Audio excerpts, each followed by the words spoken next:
말씀을 통해서 의의 길로 인도하시는도다 라는 말씀을 전하겠습니다.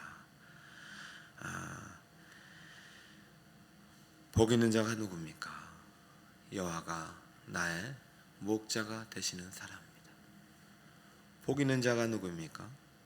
여호와가 나의 인도자가 되시는 사람이고, 복 있는 자는 누구입니까? 오늘 말씀을 통해 듣겠지만 여호와가 나의 치료자가 되시는 사람입니다. 내 영혼을 소생시키시고 자기 이름을 위하여 의의 길로 인도하시는 도다. 여호와는 내 영혼을 소생시키시는 내 영혼의 치료자가 되십니다. 자기 이름을 위하여 의의 길로 인도하시는 분이십니다. 영어로 보면은 He restores my soul 이렇게 되어 있어요. restore라고 번역했는데요, 히브리어는 슈브라 그래. 이 슈브라는 말이 참 성경에 많이 나옵니다. 여러분, 이 단어 하나 가지고도요 거대한 논문집이 하나 있어요. 이 슈브라는 말이 성경에서 내가 주어, 내가 주어 할 때는 회개하다, 돌이키다, 돌아오다예요. 이 소생시킨다는 말이 내가 주어 할 때는 저 회개하다라는 말로 많이 쓰였습니다. 다 회개. 룻기에 보면은 돌아오다, 회개하다가 상당히 많고요. 정말 내가 하나님 앞에 돌아오는 거예요. 근데 하나님이 주어일 때는 고치다, 치료하다, 되살리다. 이중적인 의미가 있죠. 내가 회개해 돌아오면 하나님 나를 고치시고 치료하고 되살린다는 의미가 이 소생하다는 단어 안에 있으니 이게 얼마나 좋은 단어입니까? 근데 오늘 본문에서는 하나님이 주어예요. 내 영혼을 소생시키시고 인데 누가 소생시킨다는 거예요? He restore. 하나님이 목자이시고 인도자가 되신 하나님이 오늘은 내 치료자가 되시는 거예요. 여호와가 내 치료자가 되시는 분은 참 복 있는 인생입니다. 여러분 주치의가 있습니까? 왕들은 주치의가 있잖아요. 근데 우리 하나님은 우리의 주치의가 되신다는 거, 얼마나 복 있는 인생입니까? 믿으세요. 건강한 사람들에게는 의원이 필요 없죠. 병든 자에게 필요 있죠. 주님은 의인을 부르러 온 것이 아니라 죄인을 부르러 왔습니다. 이 새벽 여러분, 죄인 부르실 때 손 들고 나오세요. 천부의 의지 없어서 손 들고 나오세요. 우리 주님은 절대로 외면하지 않으십니다. 내 영혼의 치료자가 되신다는 고백은요, 이 안에도 전제가 있죠. 내가 뭔가 아프고 병들고 깨어졌다는 그러한 신앙 고백을 전제로 하는 거예요. 아프지도 않고 병들지도 않는데 어느 누가 의사한테 가겠습니까? 아프고 병들고 깨지고 상하고 무너졌기 때문에 고쳐달라고 가는 거 아니겠어요? 오늘 여러분들께서 여러분이 발버둥치고 여러분들이 해결하려고 했던 것들, 고치려고 했던 것들을 주님 앞에 한번 내어보세요. 주님은 내 영혼의 치료자가 되세요. 다윗의 인생을 돌아보면은 행복했던 순간보다 저는 불행했던 순간이 더 많지 않나. 가정생활도요,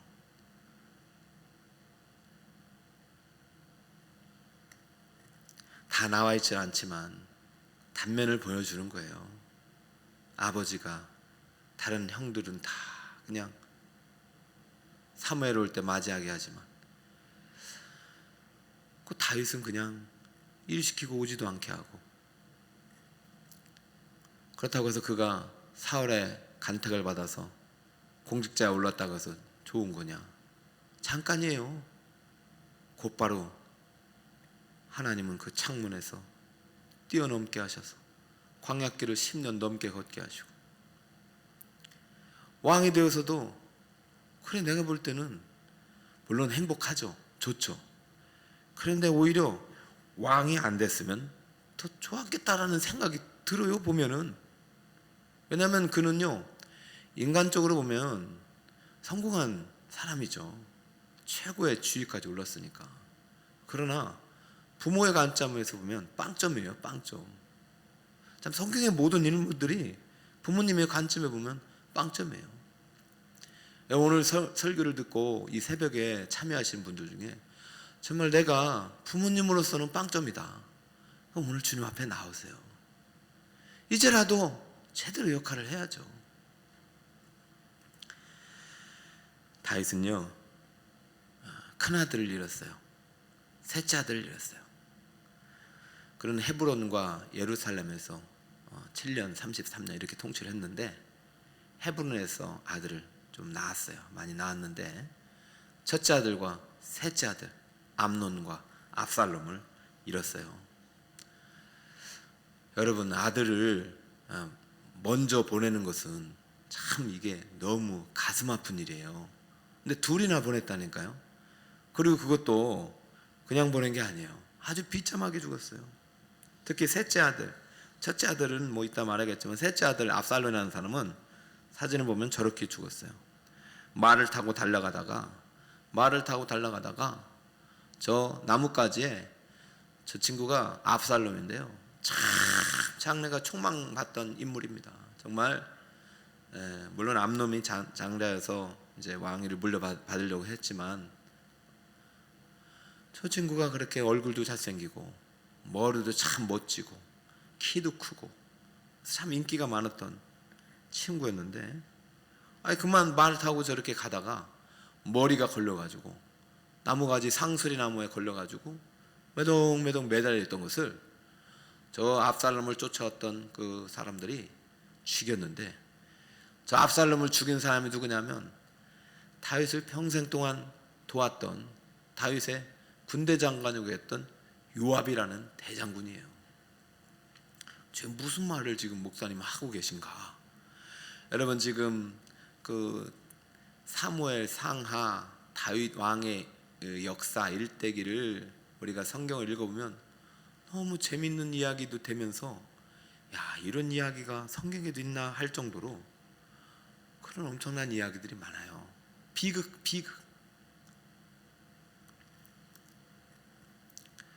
큰아들이 저 압살롬의 친누이를 그냥 집으로 초대해가지고 범했어요. 나쁜 짓을 했어요.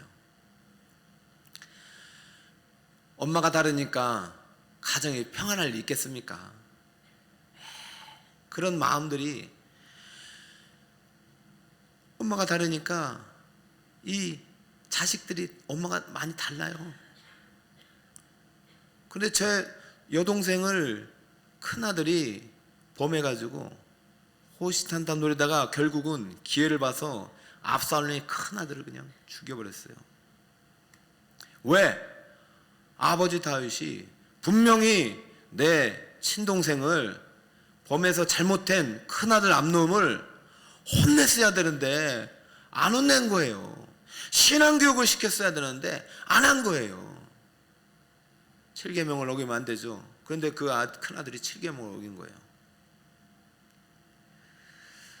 철저한 회개라는 것은 자기로부터도 시작되지만 누군가에게도 그 말씀을 가르치는 그런 결단이 있어야 되는데, 그러니까 마음속에 압살롬이 이 분노와 적개심이 불고 결국은 그것을 살인으로까지 이어지는 거죠. 큰아들은요, 셋째 아들이 죽인 거예요. 그래도 이게 분이 삭히지 않는 거예요. 아버지가 또 압살롬 데려다가 말이죠,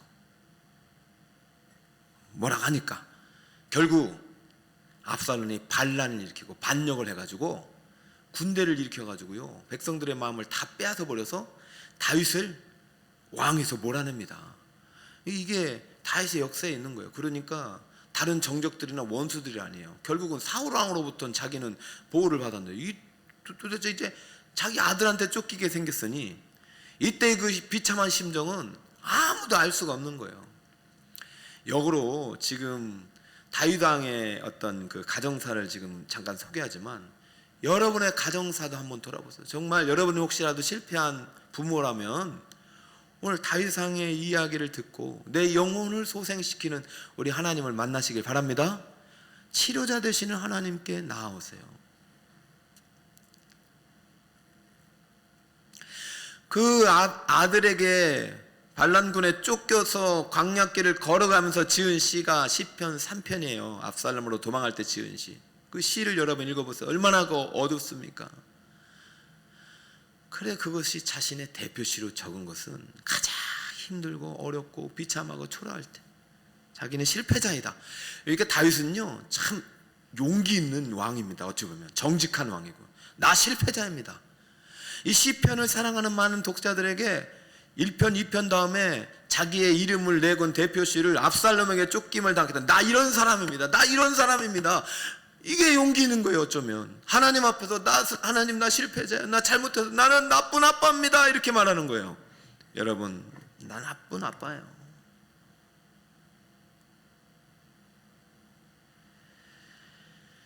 결국 하나님이 그 영웅, 그 다윗의 인생을 회복시켜서 다시 왕의 자리로 들어가게 해요.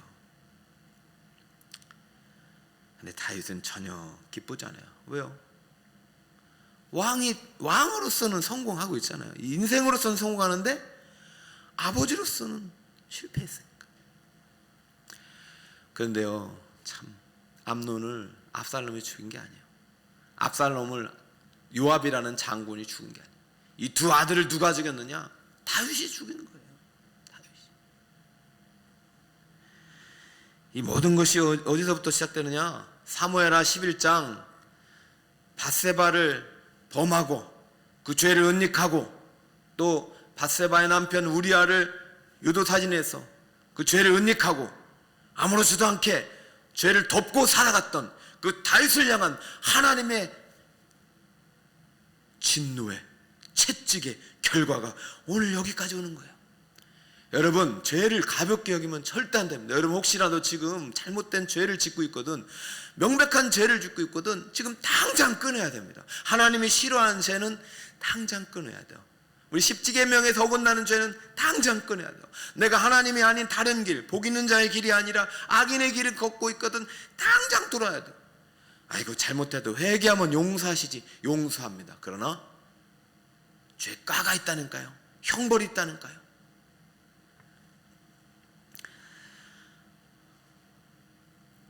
다윗의 사무엘하 11장 이후의 다윗의 역사는요 어둡고 캄캄한 역사예요. 계속 내리막길이고 곤두박질쳐요. 여러분, 왕이 돼서 왕으로 끝나면 무슨 의미가 있습니까? 그 영혼은 아주 피폐하고 막 망가지고 깨지고, 얼굴은요 평안해 보이는데 속은 완전히 다 뭉그러지고 막 아무도 보이고 싶지 않은 내 속마음. 그래서 저는 이 시편을 이제 23편이 목동 시절이 아니라 왕이 돼서 이 마지막 그 아들로부터 쫓기고 다시 돌아온 이후에 지은 시가 좀 더 타당한 것 같아요. 그런 전 생애를 통해서 볼 때, 여호와는 나의 목자요 인도자요 치료자가 되십니다 라는 황금시를 남겼어요. 이 근원에는 내 인생을 내 스스로 치료할 수 없고 내 인생을 내 스스로 온전하게 할 수 없고 나 스스로 나를 구원할 수 없다는 철저한 자기 고백과 자기 신앙 고백과 부패하고 타락한 자의 죄 본성이 있는 사람임을 고백하는 그 처절한 신앙 고백이 있단 말이에요. 나는 죄인입니다. 나는 실패자입니다. 나는 나쁜 사람입니다. 나는 나쁜 아빠입니다. 세상적으로 성공을 하고 부를 얻고 부귀와 영광을 누렸을지라도 그 영혼이 깨지고 무너지면 무슨 아무 소용이 없는 거예요.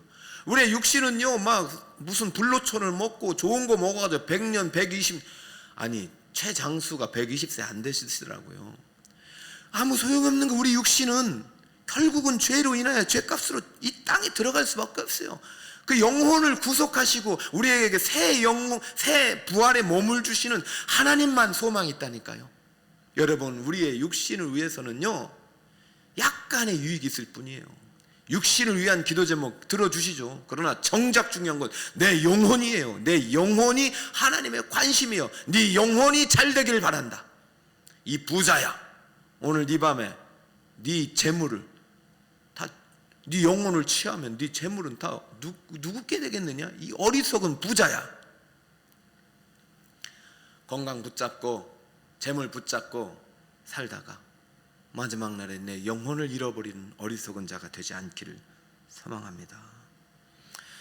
오늘 하나님께서 이 시편 23편 3절의 고백은 실패한 아버지로, 실패한 인생에 죄인일 수밖에 없는, 타락한 죄인일 수밖에 없는, 죄의 본성을 갖고 살아갈 수밖에 없는, 내 힘과 내 능력으로 구원에 이를 수 없는, 자기 인간의 한계를 철저히 깨달은 다윗에게 주신 축복의 말씀입니다. 이것은 우리 여러분 모두에게 주시는 말씀이에요. 다윗에 대한 환상을 깨뜨리세요. 다윗은 이것을 깨달았기 때문에 위대한 거예요.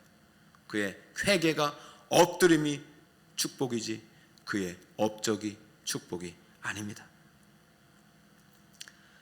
그러므로 이렇게 고백하죠.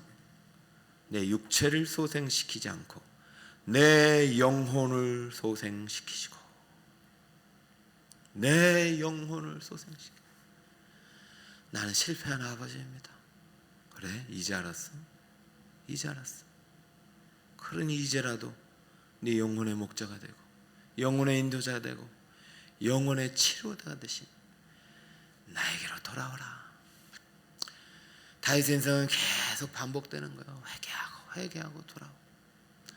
그래서 총량으로 보면은 제가 볼 땐 가장 하나님의 마음에 가까운 사람, 그것이 다윗. 그래서 이 사람은 내 마음에 합했다. 이것은 100점이 아니라 총량으로 보면, 오르막길 내리막길을 계속 걷더라도 총량으로 보면 하나님 마음에 가장 가까운 거예요. 부르면 오네요. 부르면. 그죠?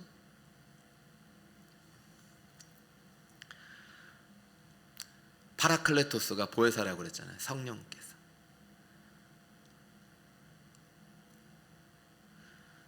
그 구원의 기쁨 다시 회복시키시고 변치 않는 마음 내 안에 주소서. 정결한 마음 주시옵소서. 오 주님, 정직한 영을 새롭게 하소서. 나단이 찾아왔을 때 바로 당신이 그 죄인입니다. 엎드렸고, 압살롬의 쫓기어 차짓한 광야에 엎드렸어요. 바로 네가 네 아들을 죽인 죄인이다. 성령께서 탄식하며 말씀하셨을 때 엎드려. 오늘 이 새벽에도 바로 너야, 너 때문이야 라고 주님이 성령으로 탄식하거든. 이유를 묻지 말고 엎드리세요. 엎드림이 축복이고 엎드림이 기적입니다. 오늘 내 영혼을 소생시키시는 아버지께서 왜 이런 다윗의 인생에 개입하셔서 다윗의 회개를 받으시고 다윗을 고치시는 걸까요? 단 하나, 자기 이름 때문입니다. 자기 이름을 위하여 의의 길로 인도하시는도다. 우리 인간의 공로는, 인간의 의는 하나도 없어요. 애가 아무리 무슨 24시간을 금식하며 기도한다고 그것 때문에 하나님 들으시는 거 아니에요. 단 하나, 자기 이름 때문에, 자기 아들의 이름 때문에 오늘 우리의 기도를 들어주시는 것입니다. 왜요? 자기 이름을 걸고 맹세 언약을 맺었기 때문에. 이스라엘 백성들의 애굽에서 막 소리 지릅니다. 살려달라고. 하나님 그들을 살려줄 이유가 없어요. 왜? 하나님을 버리고 애굽에 있는 신들을 섬긴 백성들 살려줄 이유가 없어요. 그러나 하나님이 그 소리를 들으시고 자기 이름 때문에 모세를 택해서 보내시는 겁니다. 내 이름을 걸고 맹세했기 때문에 안 지킬 수가 없는 거예요. 출애굽기 6장 2절, 하나님이 모세에게 말씀하여 이르시되 나는 여호와이니라. 내가 아브라함과 이삭과 야곱에게 천능의 하나님으로 나타났으나 나의 이름을 여호와로는 그들에게 알리지 아니하였고 가나안 땅 곧 그들이 거론한 땅을 그들에게 주기로 그들과 언약하였더니 이제 애굽 사람이 종으로 삼은 이스라엘 자손의 신음소리를 내가 듣고 나의 언약을 기억하노라. 누가요? 여호와 하나님이 누구에게 나타나셨어요? 모세에게. 내가 이제 내 이름을 너에게 준다. 그리고 내 이름 때문에라도, 내 이름을 걸고 맹세한 언약 때문에 나는 네 백성을 구원할 거야. 가라.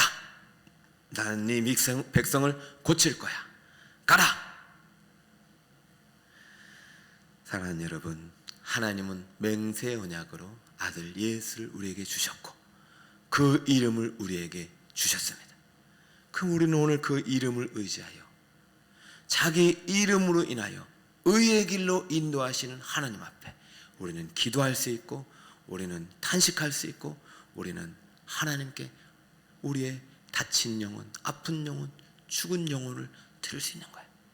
그러면 주님의 손에 우리의 몸과 마음이 올려질 때 주님 우리를 고치시고 소생시키시고 자기 이름을 위하여 의의 길로 인도하시는 줄 믿습니다. 여러분, 그 치료의 손길을 오늘 경험하시길 바랍니다. 그러려면 하나의 단어를 아까 기억해야 돼요.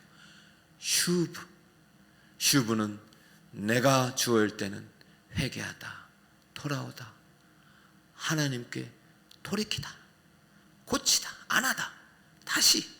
그럼 하나님이 주어가 되면 그 돌아온 영혼을 고치고 치료하고 되살리다. 여러분, 하나님보다 더 사랑하는 것들 오늘 다 내려놓으시고 이제 내 인생의 주어가 되어 주옵소서. 내 인생의 주인이 되어 주옵소서. 내 인생의 목자가 되시고 인도자가 되시고 치료자가 되시옵소서. 그럼 그 증거가 무엇이냐? 시편 1편이에요. 여호와의 말씀을 가슴에 새기고 묵상하고 그 말씀대로 지켜 행하며 믿음으로 그 길을 걸어가는 것입니다. 주님과 함께 그 길을 걸어가는 것입니다. 내 이 복인자의 길에 탄식의 상황으로 가득할지라도 다른 길로 가지 않고 십자가의 그 길을 걸어가는 것입니다. 그 길을 걸어가는 여러분의 인생을 반드시 주님이 고치시고 반드시 주님이 회복하시고 다시 한번 여러분에게 실패자 아버지가 아니라 성공한 아버지가 되게 하실 것입니다. 다시 한번 하나님이 여러분에게 기회를 주실 것입니다. 실패한 남편이 아니라, 실패한 직업인이 아니라 다시 한번 여러분을 승리자, 진정으로 복 있는 사람으로 하나님께서 완전히 회복시켜 주실 것입니다.